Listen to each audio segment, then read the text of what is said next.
Hello, BookTube. I'm back with another Shelf Tour 21. This is still books about books. A little bit of a few things. There's a few things that I missed on the publishers, as well as sort of binding books. Just a few on sort of bindings. And then there'll be sort of reading of books. History of reading. With regards to history of publishers, I missed out this 3-volume set. It's Annals of a Publishing House, William Blackwood and Sons, by Mrs. Oliphant. It's a 3-volume set. It's published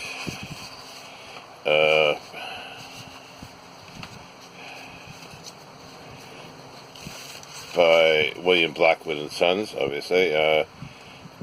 1897. That's right, yeah, 1897. The first 2 volumes are by Mrs. Oliphant. That was sort of how she used her pen name.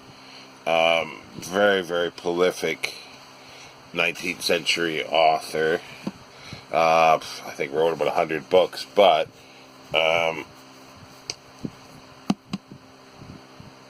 Mrs. Oliphant, I think, or something like that, is one of hers that is still in print. That's popular.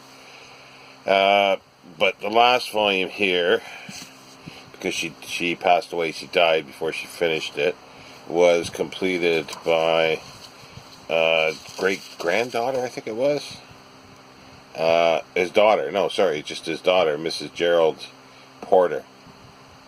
And it's sort of a bio of John Blackwood. Basically, it goes because Mrs. Oliphant, she had long standing with the Blackwoods magazine when it started, and the publishing arm, and it was quite revolutionary for the time. They bought their own printing presses, expanded. They were the first ones, I think, to actually reuse material and reuse it and reuse the same material. So whatever showed up in the Blackwood's Edinburgh magazine would show up in their annuals, then would show up in something else. So they just kept moving the stuff around and reprinting it and under different forms. And it's sort of, that's what a lot of publishers have been doing for a long time. There'd be somebody that would write something in one form, and then it would show up in another form, possibly written slightly different. They just reuse everything. And the annuals was an interesting thing. I think they might have started that.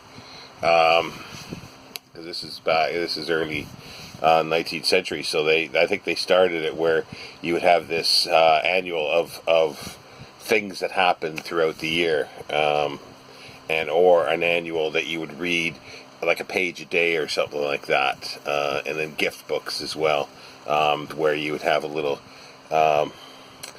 there'd be a little spot printed on there. So I gift this book to so and so, on their birthday, or for Christmas or whatever. And Christmas was a big one as well, Christmas annuals. But here's another one. It's a Palgrave series. It's Blackwood Romanticism and Blackwood's magazine, an unprecedented phenomena. As you can see, I've been reading it. They're essays. A little over halfway through. I got sidetracked for whatever reason. There's about maybe 4 left. Quite interesting, but again, it's just talking about Blackwood's magazine and also, too, the rivalry they had with London-based ones. There'd be the writers that they didn't like, London-based, like Leigh Hunt or other writers from London, Keats and all those. They didn't really care for them. So there was a lot of animosity and sort of a lot of sort of shit disturbing, in other words, in their publishing. But anyway, I think that ends pretty well the publishing aspect. And then, like, going back a bit, bookbinding. and this is a historical sketch of bookbinding. It's an ex-library from Southwark Libraries, Bermondsey Public Libraries Metropolitan Special Collection, and it's got a frontispiece, and it's a historical sketch of bookbinding by S.T. Prideaux with a chapter on early stamp binding to Gordon Duff, 1893, Lawrence and Bullen. Haven't had a chance to read that. Let's see here. This here is another one from Southwark Public Libraries. Yeah, they just, they've been decommissioned or taken out. Looks like cataloged under. Oh yes, this is that's why it says V&A. The Victoria and Albert Museum bookbindings by John P. Hart, Han, Her Majesty's Stationery Office, 1961, and it's just a listing. It's a bit of a bibliography, but an introduction, but a listing of bindings in the Victoria and Albert Museum, and all black and white, obviously. Photos, which is a bit of a shame because some of this, I like black and white, but occasionally color works better, like for paintings. For sculpture, black and white can actually work better. Okay, now here's some lovely stuff. Art Deco book bindings, the work of Pierre Legrain and Rose Adler, Yves Paris, and H. George Fletcher. This is a bit rough. I bought it as a remainder, and I got some water damaged on it on the front cover. It looks like it's been sunned a little bit too. So accidents will happen, as they say. Yeah, this is in color, and there's some wonderful designs in leather.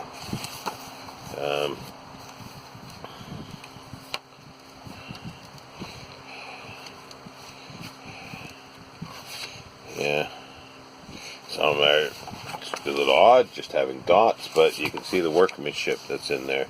So that's quite interesting. It's got a bit of a little sketch about each of them. Here's just a listing of bookbinders of the United Kingdom outside of London, and this is Charles Ramsden, and yeah, it's just a listing of the bookbinders with their addresses and so forth, but it's all outside London. There is one for London, which I don't have yet. This here is French bookbindings, Albert Duray's engravings, and Italian book illustrations. The portfolio, edited by P.J. Hamerton, 1894. It's quite ornate. It's ex-library as well, but it's got some wonderful. I'm sure there's some colored in here. Yeah, this is old, but it is colored prints. Mostly black and white, but there are colored ones. And just some wonderful, this is Duray etchings. Yeah, so that's the end of the bookbinding section, and now we can go on to sort of history of reading. And these two, these ones that the first ones I actually bought. It's English Books and Readers, 1475 to 1557, being a study in the history of the book trade from Caxton Incorporation of the Stationery's Office, but it's a little more than just that. It's sort of I put it under the reading thing because of the it's the readers. It's kind of not only the book trade, but it is of what people read. It goes through how people read, and there should be 3 actually volumes. Yes, there's 3. Sorry, the third one's not here. Yeah, it's exactly what it is. And there's 1558 to 1603, the Cambridge University Press, and this is 1603 to 1640. The first one was published in 1970. It's a reprint edition. Well, originally 68, the looks of it. Second volume was 65.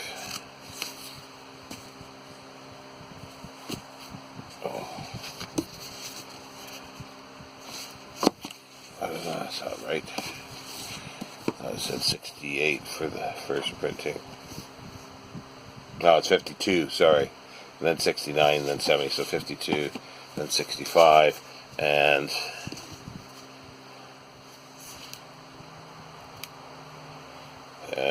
1970. But yeah, I have them stuck in the reading section, but consider, because it was the first things I had, so I thought, yeah, well, I'll sort of put them there.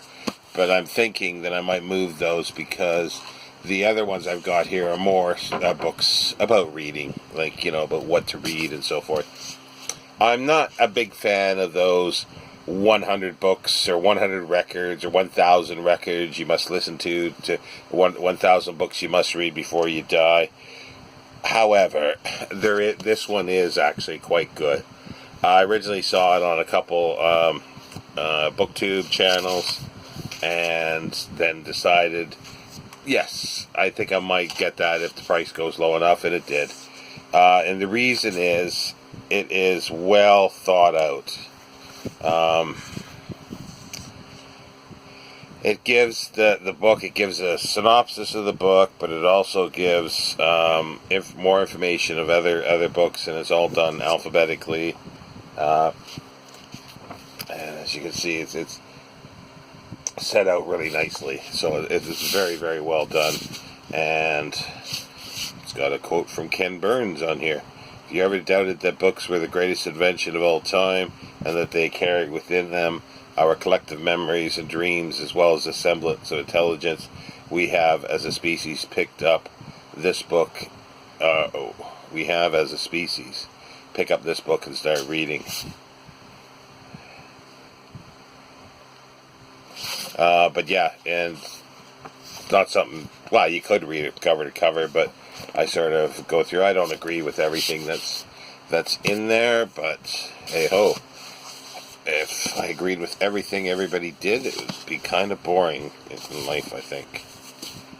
Let's see if I can get these back on the shelf here.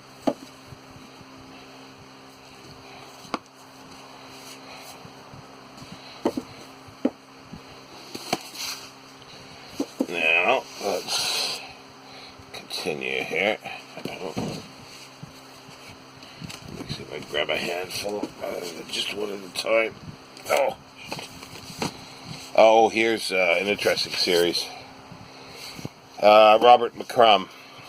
He used to be, I forgot what publishing house. Faber? No, not Faber. I don't think it was Faber. I just forgot now. Off the top of my head. Oh, no, he was. Yeah, he was editor-in-chief, Faber and Faber, yeah. But he did a 2 series in The Guardian. Once a week, he did like the 100, first of all, the best novels in English. And it was just like a little essay every week. And he sort of numbered them. And then it came out in book form. Don't always, again, like I say, don't always agree with his choices, but it's interesting to see why he chose what he did, and he says why he chose what he did, and then he did the 100 best non-fiction books, which are exactly the same thing.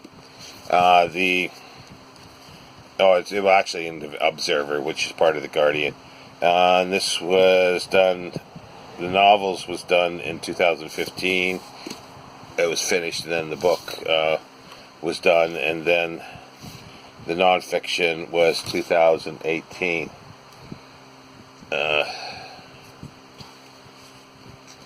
So I really enjoyed those. I enjoy perusing those every so often.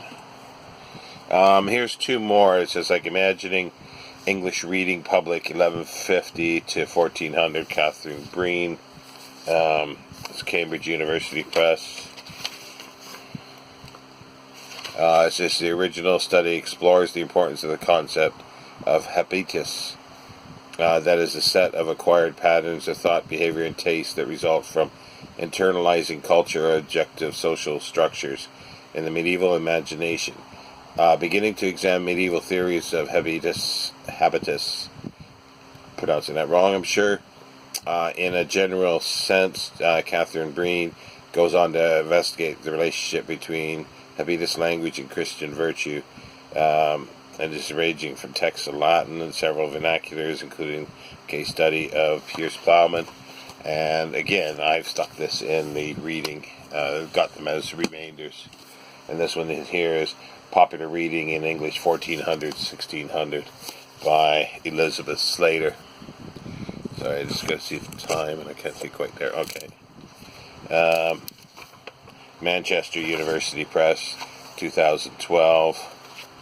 And it's a book about reading practice and experience in late medieval and early modern England. So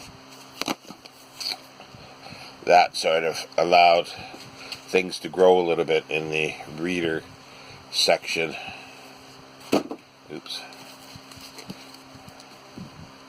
Not sure what that fell down. Check. This is Popular Reading and Publishing in Britain, 1914 to 1950. Oxford Historical Monographs. And again, it's got publishing, but I put it into the reading because it's what was popular, what people read at the time. So reading and publishing can go in because the publishing generally will print what people read, but not always. And if there's one skewing a little bit more to the other about the reading rather than the publishing, then that's where it goes in here. And this was done in 1992 by Joseph McAler and Oxford University Press.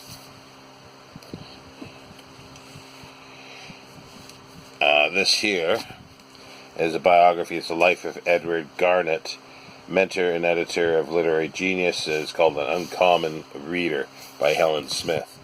And he was a reader for publishers, and he sort of made and broke careers at the time during the 20s. It says, during the course of a career spanning half a century, Edward Garnett, editor, critic, and reader for hire, would become one of the most influential men in 20th century English literature, known for his incisive criticism and unwavering conviction in matters of taste. Garnett was responsible for identifying and nurturing the talents of a generation of the greatest writers in the English language, from Joseph Conrad to John Galsworthy, Henry Green, Edward Thomas, T.E. Lawrence, to D.H. Lawrence. And this is a biography of him by Helen Smith, sorry. It's Farrar, Straus and Giroux, and 2017. This one was kind of interesting. This was, I just picked it up, actually. It was must have been just around Christmas time or in January. The Intellectual Life of the British Working Classes. It is by Jonathan Rose, published by, if I can see here, Yale University Press, in 2001. And it's basically, which books did the British working classes read, and how did they read them? How did they respond to canonical authors, penny dreadfuls, classical music, school stories, Shakespeare, Marx, Hollywood movies, imperialist propaganda, the Bible, the BBC, the Bloomsbury Group? What was the quality of their classroom education as they experienced it? How did they educate themselves? What was their level of cultural literacy? How much did they know about politics, science, history, philosophy, poetry, and sexuality? Who were the proletarian intellectuals, and why did they pursue a life of the mind? I haven't read it yet, but it sounds quite intriguing, so hence I picked it up. Now, that there ends the books on books at the moment. The rest of it, the rest of this case, like from the third shelf down, so basically 1, 2, 3, 4, almost 5 shelves, because there's not enough space for everything.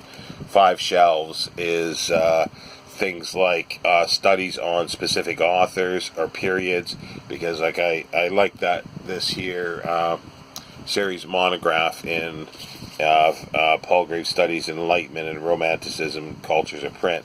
So I do buy these when I do see them sort of discounted on Amazon, or other sellers pop them up as new or something like that. So those get put into, like, it'd be the Romanticism and Enlightenment, different periods. Like there's a small little thing of children's literature. It's just because I was able to get a whole bunch of books, or a bunch of them, very cheap. So I thought, yeah, maybe I will look at those someday. Let's see what else. Yeah, so and then it goes right up. There's a little bit of science fiction, stuff about science fiction. Let's see what else. Yeah, author studies. It's mostly sort of periods. So there's stuff about the penny dreadfuls, a few books. You can see them sort of over my shoulder right here. And then it gets into some more literature studies, like there's history of literature and things like that, and more specific author studies, but not too heavily in that. There's a couple shelves of that. I've been trying to get a little bit more, and I've been trying to get sort of the Cambridge history of literature series of volumes. Again, it's just they're a great starting point to read something like I was able to buy. I think it's 2-volume on history of Chinese literature. These are like there was a seller on Amazon, and it said £10 and free shipping for the 2 volumes, and I asked, well, okay, are they ex-library? I figured there had to be something wrong with them, because they're like 195 or 200 and some pounds for the set. And he goes, no, they're still wrapped in plastic. I was like, okay, took a gamble. They come, yeah, they're brand new. They were brand new. So I just couldn't believe it. So again, like they're great, because I hardly know anything about Chinese literature.